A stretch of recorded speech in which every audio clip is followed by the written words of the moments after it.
28, 29 వచనాలు చదువుతున్నాం.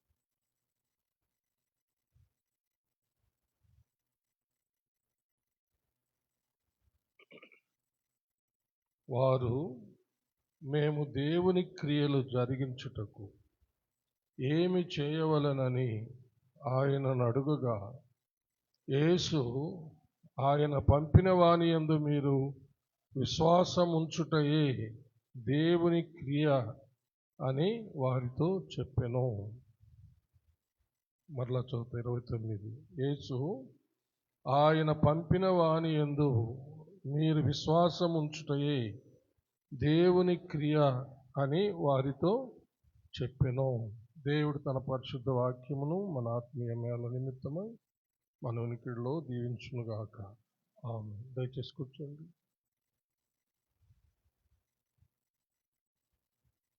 ప్రార్థించుకుందాం. అందరు తలంచి కళ్ళు మూసుకున్నాండి.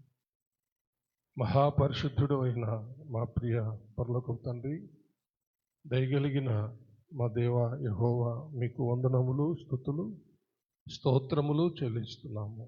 మీ దీన దాసుడనైన నన్ను మీ సిలువ చాటున మరుగు చేసుకుని నాతోనూ మా అందరితోనూ మాట్లాడమని క్రీస్తు పేర వేడుకొంచున్నాము తండ్రి.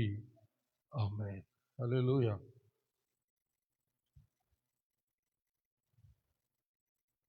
ధర్మశాస్త్ర సంబంధులు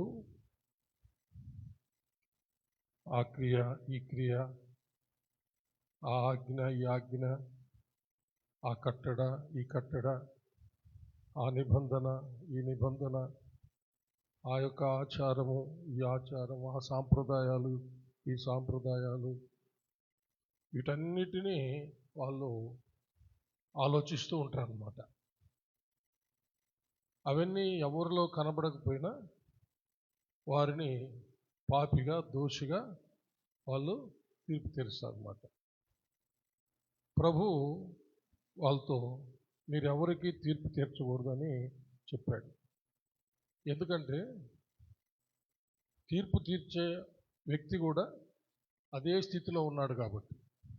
అంటే తను కూడా పాపం చేస్తున్న స్థితిలోనే, ధర్మశాస్త్ర క్రియలను చేయలేని స్థితిలోనే ఉన్నాడు కాబట్టి అతనికి తీర్పు తీర్చే అధికారము ఇవ్వబడలేదు అన్నమాట.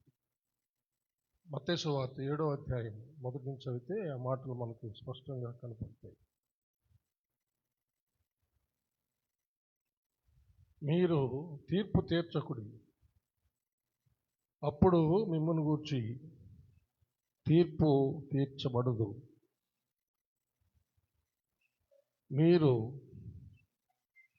మీరు తీర్చు తీర్పు చొప్పుననే మిమ్మల్ని గూర్చియో తీర్పు తీర్చబడదు. మీరు కొలుచు కొలత చొప్పుననే మీకును కొలవబడును. మీ కంటిలోనున్న దూలమునెంచక నీ సహోదరుని కంటిలోనున్న నలుసును చూచుటేలా? నీ కంటిలో దూలముండగా నీవు నీ సహోదరుని చూచి నీ కంటిలో నున్న నలుసును తీసివేయమని చెప్పనేలా? వేషధారి, మొదట నీ కంటిలోనున్న దూలమును తీసివేసుకునుము, అప్పుడు నీ సహోదరుని కంటిలోనున్న నలుసును తీసివేయుటకు నీకు తేటగా కనపడును. కాబట్టి మనుషులందరూ ఏ భేదము లేకుండా అందరూ పాపులు అన్నమాట. ధర్మశాస్త్ర సంబంధమైన క్రియలు ఎవ్వరూ చేయలేకపోయినారు కాబట్టి అందరూ పాపులే. ధర్మశాస్త్ర క్రియల మూలంగా ఎవరు నీతిమంతుడిగా తీర్చబడలేడని తేలిపోయింది. కాబట్టి ప్రభు ఈ భూమి మీద 2020 సంవత్సరాల క్రితం యూదులు, ఇశ్రాయేలుల మధ్య ఆయన సంచరిస్తూ అనేక విషయాలు వాళ్ళకు బోధించేటప్పుడు తీర్పును గురించి కూడా బోధించాడు అన్నమాట. ఏంటంటే మీరు ఎవరికి తీర్పు తీర్చకూడదు, ఎందుకంటే మీరు కూడా అదే పాపములో ఉన్నారు అని. ఇంకా ఎక్కువ పాపంలో ఉన్నారంట. దూలం పెద్దదా, నలుసు పెద్దదా? దూలం పెద్దది. దూలం అంటే భీము, నలుసు అంటే చాలా చిన్నది అన్నమాట. ఎదుటి వానిలో ఉన్న నలుసుని చూసే వ్యక్తిలో దూలమంత పాపం ఉందంట. ఎవరినైతే తీర్పు తీరుస్తున్నారో వాళ్ళలో నలుసంత పాపం ఉంటే ఈ తీర్పు తీర్చే వాళ్ళల్లో దూలమంతా పాపం ఉందన్నమాట. అందుకని దేవుడు ఏమంటున్నాడంటే, మొదట నీ యొక్క కంటిలో ఉన్న దూలమంత పాపాన్ని తీసేసుకో ఓ వేషధారి. అప్పుడు నువ్వు ఎవరి కన్నులు శుభ్రం చేయాలనుకుంటున్నావో, ఎవరిని పరిశుద్ధపరచాలనుకుంటున్నావో వాళ్ళలో ఉన్న నలుసు నీకు బాగా కనబడుతుంది. అప్పుడు నువ్వు వాడిని తీసేయడానికి అర్హత కలుగుతుంది అంటున్నాడు అనమాట. కాబట్టి అది ఎవరికి సాధ్యమో కాదు. కాబట్టి ఎవరు తీర్పు తీర్చకూడదు. అది ఎవరికి సాధ్యం అంటే యేసయ్యకి మాత్రమే సాధ్యం. ఎందుకంటే ఆయనలో ఏ పాపము లేదు. కాబట్టి ఆయన మాత్రమే తీర్పు తీర్చే అధికారము పొందినవాడు అన్నమాట. హల్లెలూయా. యోహాను సువార్త 8వ అధ్యాయం. యోహాను సువార్త 8వ అధ్యాయం 46వ వచనాన్ని చదువుతున్నాను. నా యందు పాపమున్నదని మీలో ఎవడు స్థాపించును? నేను సత్యం చెప్పుచున్న ఎడల మీరెందుకు నన్ను నమ్మరు? కాబట్టి యేసు ప్రభు ఒక సందర్భంలో వారిని అడిగాడు, నా యందు పాపమున్నదని మీలో ఎవడు స్థాపించును? ఎవరు స్థాపించగలరు అని అడుగుతున్నాను అనమాట. అంటే యేసు ప్రభు ఒక్కడే పాపము లేనివాడు అనమాట. ఈ లోకంలో దేవుని కుమారుడు మనుష్య కుమారుడుగా జన్మించాడు. మనలాంటి శరీరము ధరించుకొని వచ్చినప్పుడు మనము శరీరములో ఎలాంటి తొందరలు ఉన్నాయో ఆ తొందరలన్నీ మనలాంటి శరీరం ధరించుకొచ్చిన ఏసైలో కూడా ఉన్నాయన్నమాట. అంటే ఆ శరీరాన్ని బట్టి. కానీ ఆయన ఏ దోషము ఆయన చేయలే. అది ఆయనకి మనకు తేడా. ఆయన మనలాంటి శరీరం ధరించుకొని మనలో ఉన్నటువంటి శరీర కార్యాలన్నీ కూడా ఆయన్ని శోధించినప్పుడు ఆయన ఏ పాపము చేయలేదు. మనమైతే ఆ పాపాలన్నీ చేసేసాం కాబట్టి, బలహీనలం కాబట్టి మన కోసం ఆయన తన అమూల్యమైన రక్తాన్ని చిందించి ఆ రక్తము ద్వారా మన ప్రతి పాపాన్ని కడిగేసి మనల్ని నీతిమంతులుగా తీర్చి పరిశుద్ధుల జాబితాలో చేర్చాడు అనమాట. హల్లెలూయా.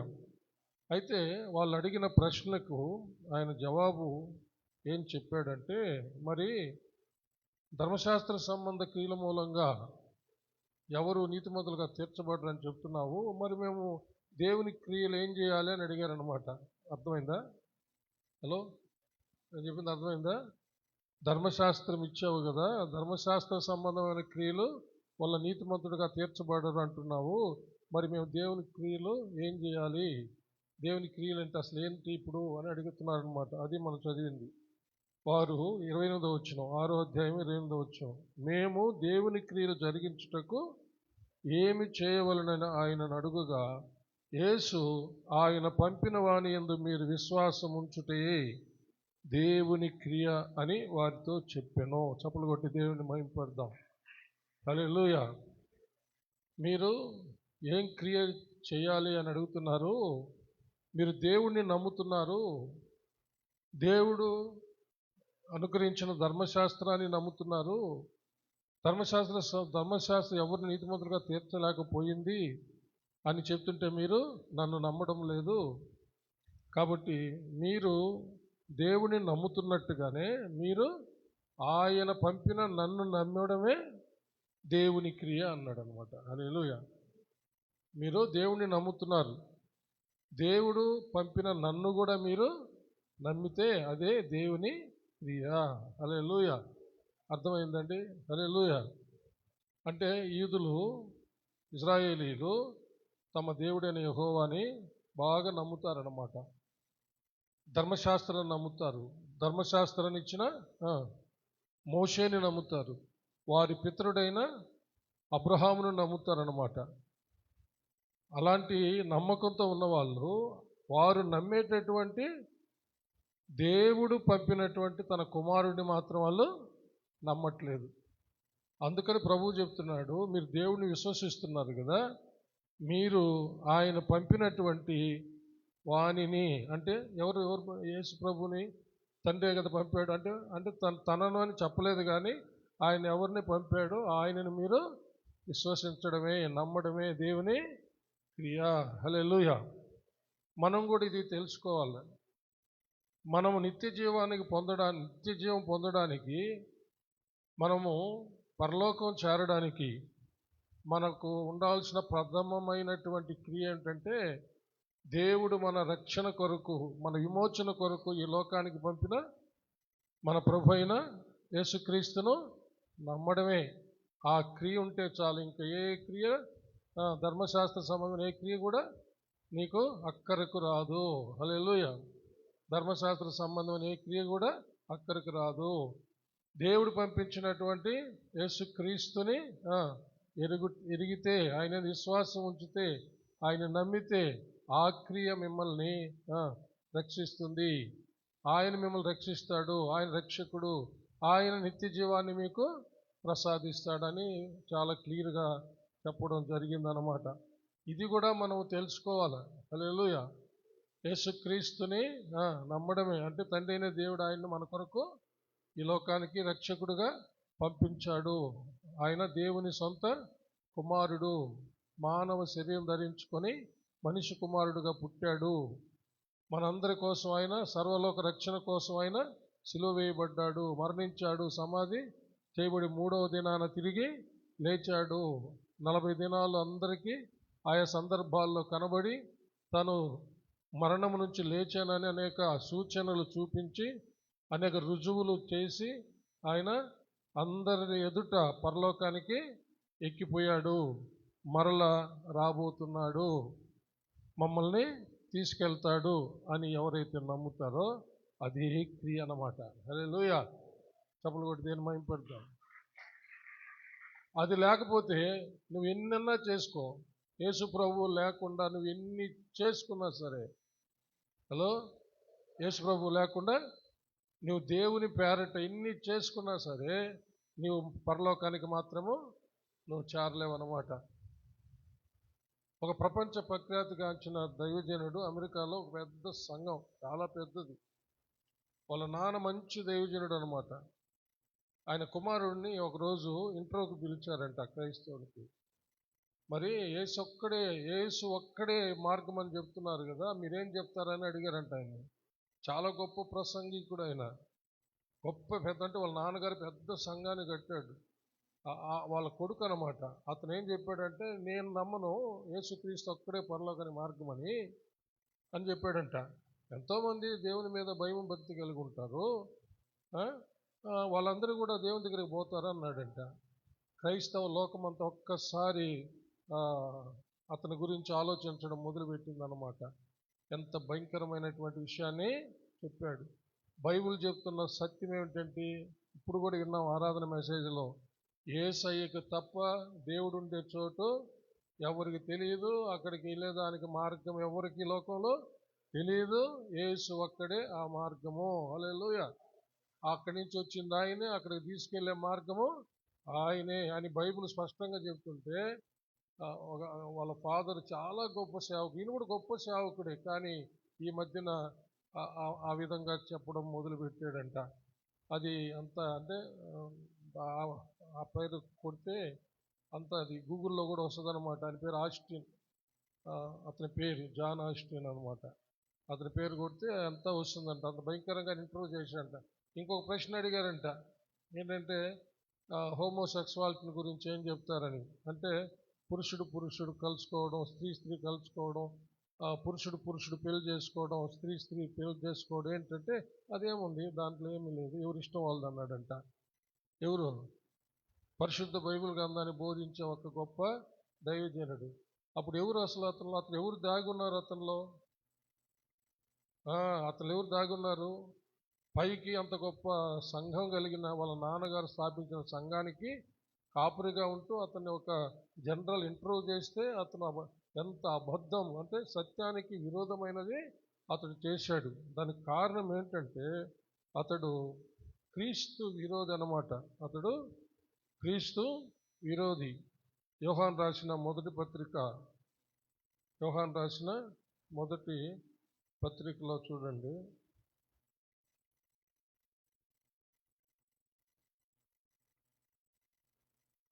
2వ అధ్యాయము 20వ వచనం నుంచి.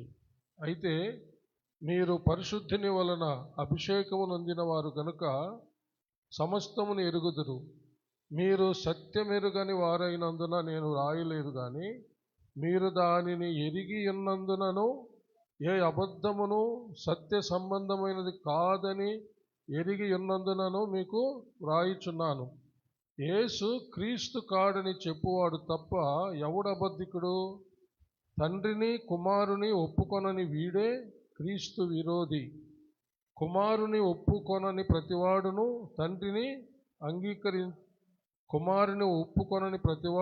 తండ్రిని అంగీకరించువాడు కాడు. కుమారుని ఒప్పుకొనువాడు తండ్రిని అంగీకరించువాడు. కాబట్టి క్రీస్తును ఎరుగని వాళ్ళు, యేసే క్రీస్తు అని నమ్మని వాళ్ళే క్రీస్తు విరోధి అన్నమాట. కాబట్టి వాళ్ళు తెలియకుండా అనేక మంది వేషధారులైనటువంటి సేవకుల్లో ఈ క్రీస్తు విరోధి ఆత్మ పనిచేస్తూ ఉందన్నమాట. అంటే క్రీస్తు ఒక్కడే కాదు, ఎంతోమంది భయభక్తులు కలిగి లోకంలో జీవిస్తున్నారు, వాళ్ళందరూ కూడా పరలోకానికి పోతారు అని చెప్పడం అనేది క్రీస్తు విరోధి యొక్క ఆత్మ అన్నమాట. క్రీస్తు యొక్క విరోధి ఆత్మ. జాగ్రత్త. ఇలాంటి వాళ్ళు చాలామంది ఉన్నారంటే వీళ్ళు లోపల క్రీస్తు విరోధి అయినటువంటి సైతానాత్మ వాళ్ళు కలిగి ఉందన్నమాట. అందుకని అతను 2 స్టేట్మెంట్స్ భయంకరంగా ఇవ్వగలిగాడు.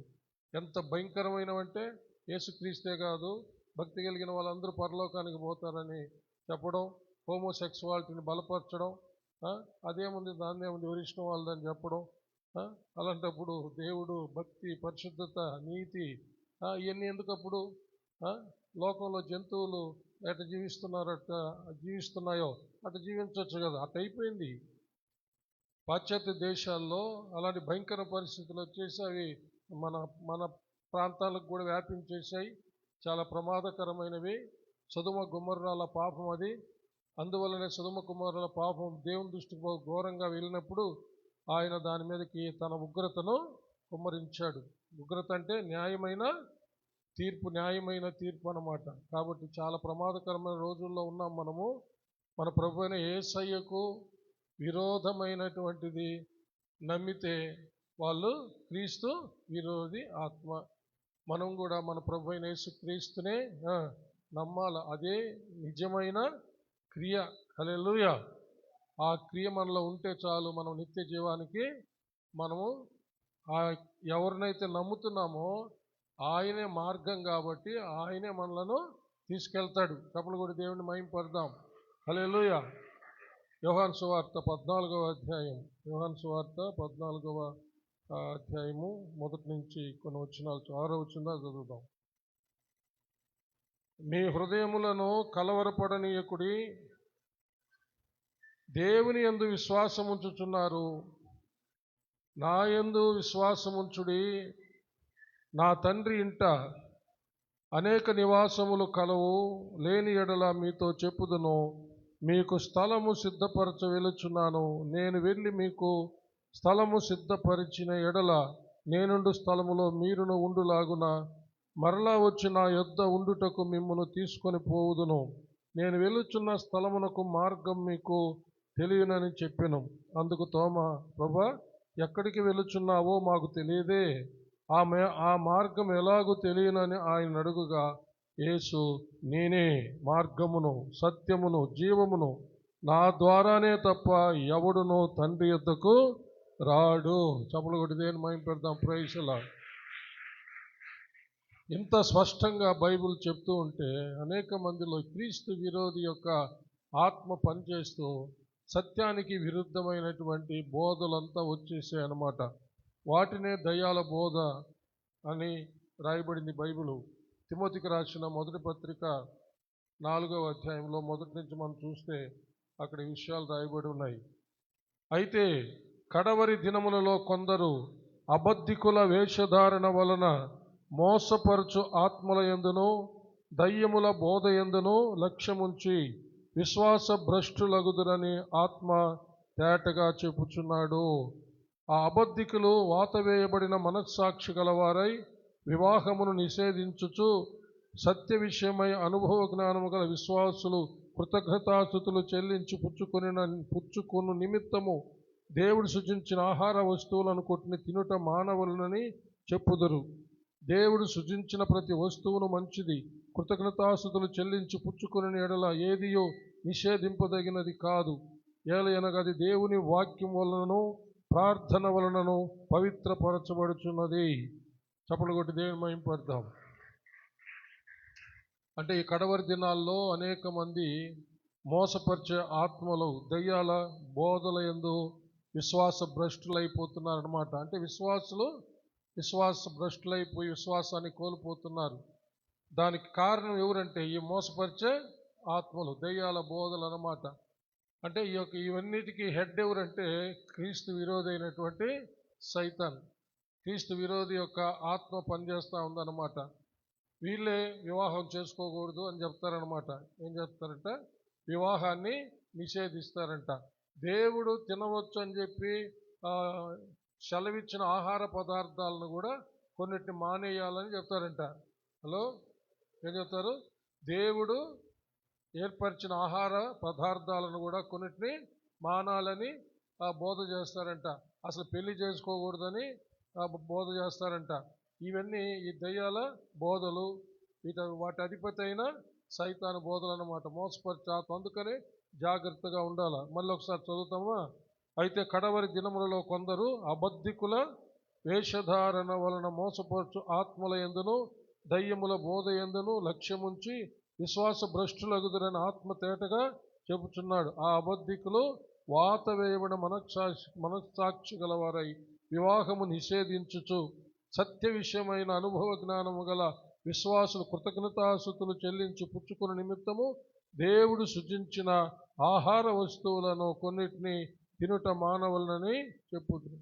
ఇలాంటి వారికి చాలా జాగ్రత్తగా ఉండాలండి. హలో, ఆ నియమము ఈ నియమం అంటూ వస్తారు, మన జీవితాలను పాడు చేస్తారు. చెప్పవలసిందంతా దేవుడు తన కుమారుడైన మన ప్రభు యేసుక్రీస్తు ద్వారా స్పష్టంగా తెలియజేసేసాడు.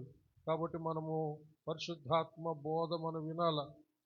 బైబిల్లో ఆనాడే తిమోతికి రాశాడు, వివాహాన్ని నిషేధిస్తారు అని ఆనాడు చెప్తే, ఈనాడు దేవుడు నియమించిన వివాహ చట్టాన్ని పక్కన పెట్టి, దేవుడు నియమించిన వివాహం ఏంది, చేసిన వివాహం ఏంది?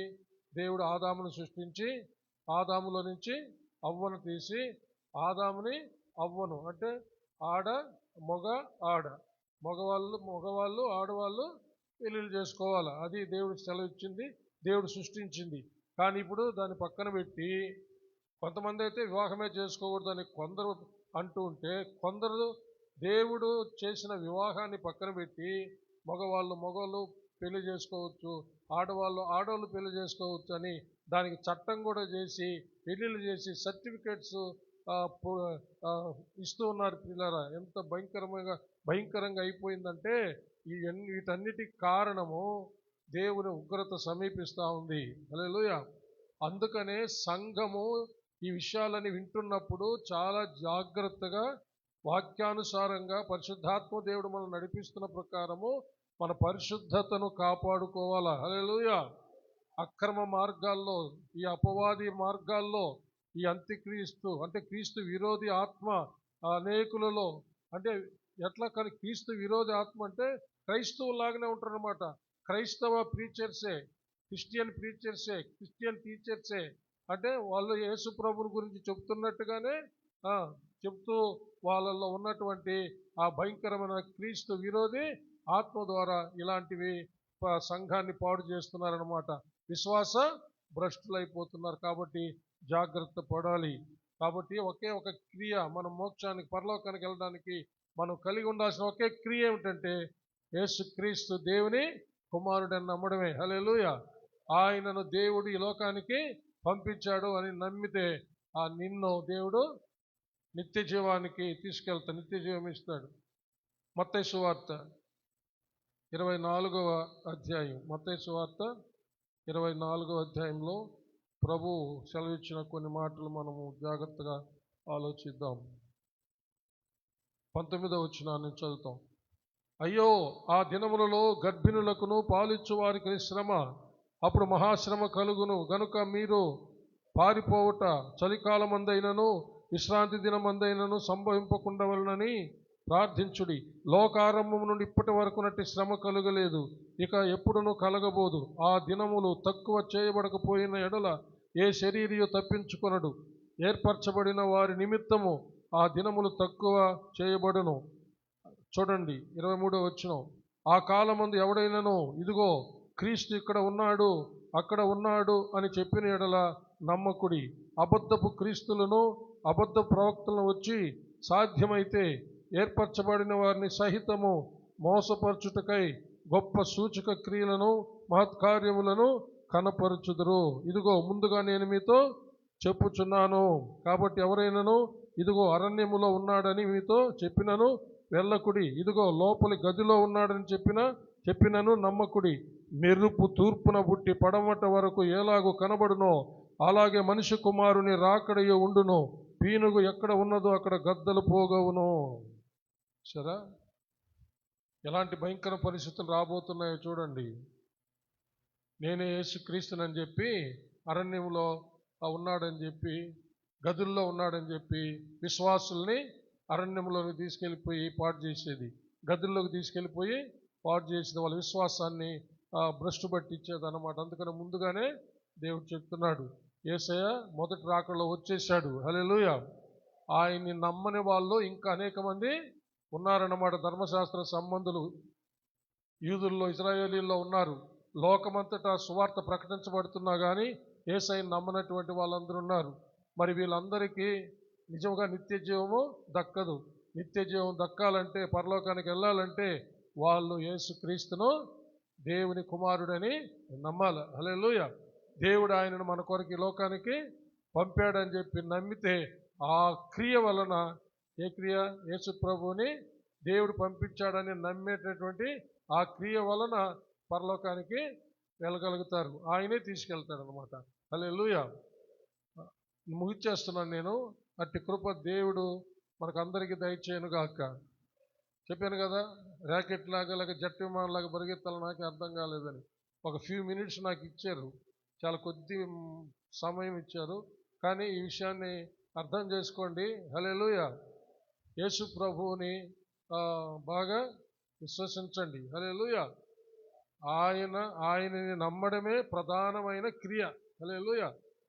తర్వాత ఆయన వలె క్రియలు చేయాలి. అవి నెక్స్ట్ వీక్ మీకు జ్ఞాపకం చేస్తాను. హల్లెలూయా. దేవునికి మహిమ కలుగును గాక. దయచేసి అందరూ లేచి నిలబడి ప్రార్థన ఆశీర్వాదంతో సెలవు తీసుకున్నాం. హల్లెలూయా.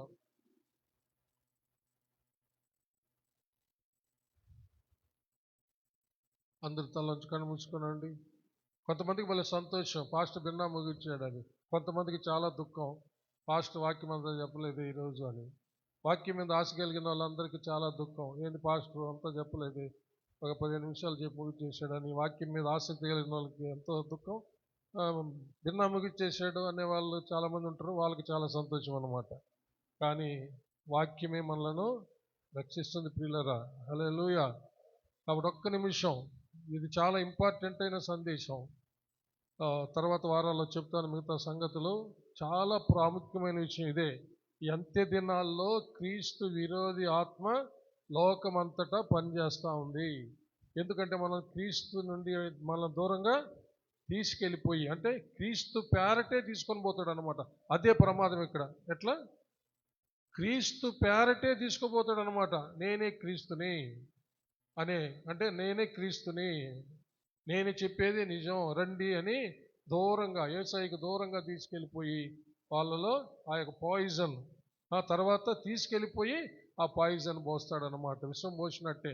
అంటే యేసుక్రీస్తుని నమ్మాల్సిన పని లేదు, నేను క్రీస్తుని నన్ను నమ్మండి అని. అసలు అప్పుడు ఆయన అప్పుడు రాలేదు. ఎప్పుడు రాలేదు? 2025 సంవత్సరాల క్రితము రాలేదు ఆయన.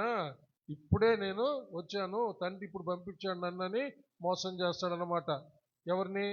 ఇంతవరకు మెస్సయ్య రాలేదని అనుకుంటున్నారే, మెస్సయ్య వచ్చేసాడు, అభిషక్తుడు వచ్చేసాడు. వచ్చే వారం మీకు అన్ని లేఖనాల్లో చూపిస్తాను. మెస్సయ్య వచ్చేసాడు. హల్లెలూయా. అంటే రక్షకుడు వచ్చేసాడు. కానీ యూదులు, ఇజ్రాయేలీలు, లోకంలో అనేక మంది నమ్మట్లేదు అనమాట. వాళ్ళందరూ వాళ్ళందరిని ఈడు భ్రమపరుస్తాడంటే నిజంగా మీరు చెప్పింది వాస్తవము, నిజంగా అప్పుడు క్రీస్తు రాలేదు, అసలు అతడు ఆ యేసు అతడు అసలు క్రీస్తు కాదు, నేను నిజమైన క్రీస్తుని, నన్ను నమ్మండి అని చెప్పి అందరినీ భ్రమపరుస్తాడనమాట. వాడి ఆత్మలన్నీ పనిచేస్తాయి, దురాత్మలు దెయ్యాలు అన్నీ పనిచేస్తాయి అనమాట, వాడి ప్రభావం పడుతుంది. ఎందుకంటే యేసుక్రీస్తు అప్పుడు రాలేదు, ఆయన అసలు సిలువ వేయబడలేదు, ఆయన మరణించలేదు, ఆయన తిరిగి లేయలేదు, నేనే ఇప్పుడే తండ్రి పంపించాడు, నేనే క్రీస్తుని, అతను అసలు యేసు, అతను క్రీస్తు కాదు, యేసు అతను క్రీస్తుని, నేనే మెస్సయ్యని నేనే అని చెప్పి మోసం చేస్తాడనమాట. చాలామంది మోసపడి అతను వెంబడిపోతారంట. అంత భయంకరమైన ప్రమాదంలో ఉన్నాం మనం ఈ రోజుల్లో. కాబట్టి అలాగ తీసుకెళ్ళి ఒక ఏకాంత ప్రాంతంలో ఒక పెద్ద గ్రోము లాంటివి కట్టేసి అక్కడ ఇప్పుడు మనం చెప్పుకున్నామే ఈ పరిశుద్ధతను గురించి అసలు ఏమి లేకుండా మీరు విచ్చలవిడిగా ఉండొచ్చు, తప్పేమి లేదు అని ఇప్పుడు కొన్ని విన్నాం కదా, అలాంటివన్నీ చేపించి భయంకరంగా నాశనం చేసేటటువంటి పరిస్థితుల్లో ఈ లోకంలో ఉన్నాం. కాబట్టి సంఘమా మనము జాగ్రత్త పడాలి. హల్లెలూయా. ఈ లోకమాలిన్యం అంటకుండా, సైతాను ప్రభావాలకు లొంగకుండా మనము జాగ్రత్త పడి మన పరిశుద్ధతను, మన నీతిని కాపాడుకోవాలి. దేవుడటి కృప మనకందరికీ దయచేయనుగాక. ఆమేన్. ప్రార్థన చేసుకుందాం. మహాపరిశుద్ధుడు అయిన మా ప్రియ పరలోకపు తండ్రి, దయగలిగిన మా దేవ యెహోవా, మీకు వందనాలు, స్తుతులు, స్తోత్రాలు చెల్లిస్తున్నాము. ప్రభా అయినా మీరు పంపినటువంటి మీ ప్రియ కుమారుడు, మా ప్రియ రక్షకుడైన యేసయ్యను మీ కుమారుడని నైనా, మెస్సయ్య అని, రక్షకుడని నమ్మడమే నైనా క్రియ, దేవుని క్రియ. ఆ క్రియ కలిగినటువంటి వాళ్ళని మీరు మీ కుమారుడనే మార్గం ద్వారానే మీ దగ్గరికి నా ప్రభా నాయన మమ్మల్ని తీసుకెళ్తారు ప్రభా. అందుకు వ్యతిరేకమైన ఆత్మ, క్రీస్తు విరోధి ఆత్మ పనిచేస్తూ ఉండగా దానికి ఎవ్వరూ బానిసలు కాకుండా, మోసపోకుండా కాపాడమని ప్రార్థన చేస్తున్నాం ప్రభా. మీ నమ్మదగిన హస్తాలకు మమ్మల్ని అందరిని అప్పగించుకుంటూ యేసు ప్రభుల వారి అతి శ్రేష్టమైన పరిశుద్ధ నామములో అతి వినయంగా బతిమాలి వేడుకొంచున్నాము పరమ తండ్రి. ఆమేన్. నా ప్రాణమా యెహోవాను సన్నుతించుము, నా అంతరంగముననున్న సమస్తమా ఆయన పరిశుద్ధ నామమును సన్నుతించుము. నా ప్రాణమా యెహోవాను సన్నుతించుము, ఆయన చేసిన ఉపకారములలో దేనిని మరువకుము. ఆమేన్. మన పరమ తండ్రి అయిన దేవుని ప్రేమ, కుమారుడైన యేసుక్రీస్తు ప్రభుల వారి యొక్క కృప, పరిశుద్ధాత్మ దేవుని అన్యోన్య సహవాసము, సన్నిధి, కాపుదల, భద్రత, నడిపింపు ఇప్పుడు ఎల్లప్పుడూ సదాకాలము మీకు అందరికీ, మీ బిడ్డలకు, మీ బిడ్డలకు మీరు కలిగి ఉన్న సమస్తానికి తోడై దీవించి ఆశీర్వదించి కాచి కాపాడునుగాక. Amen, amen, amen. May God bless you all. Yesayya నామములో అందరికీ వందనాలు.